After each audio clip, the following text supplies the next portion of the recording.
कोरोनाचे सावट कमी होत असताना ज्या गावांमध्ये गेल्या महिन्याभरापासून कोरोनाचा एकही रुग्ण आढळला नाही, अशा गावांमध्ये सरपंचांच्या अध्यक्षतेखाली समिती नेमून कोविड नियमांचे पालन करत गावांमध्ये 8वी ते 12वी पर्यंतचे वर्ग सुरू करण्याचे आदेश राज्य सरकारने दिले आहेत।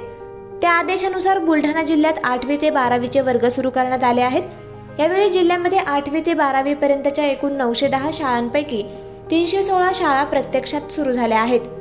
या शाळेतील सर्व शिक्षकांच्या कोरोना चाचण्या झाल्या असून विद्यार्थ्यांच्या आरोग्याच्या दृष्टीने कोरोना नियमांची अंमलबजावणी करत हे वर्ग सुरू करण्यात आले आहेत।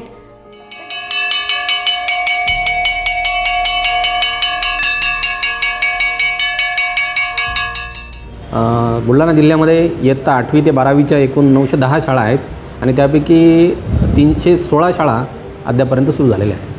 तर ज्या शाळांमध्ये वर्ग सुरू झाले आहेत त्यांना मागील वर्षांची उपलब्ध असलेली मोफत पाठ्यपुस्तके वाटप करण्यात आले असून ज्या गावातील शाळा अद्याप देखील सुरू झाल्या नाहीत अशा शाळेतील विद्यार्थ्यांचे शैक्षणिक नुकसान टाळण्यासाठी सर्व शिक्षकांना ऑनलाईन वर्ग घेण्याचे आदेश देखील शिक्षणाधिकाऱ्यांनी संबंधित मुख्याध्यापकांना दिले आहेत।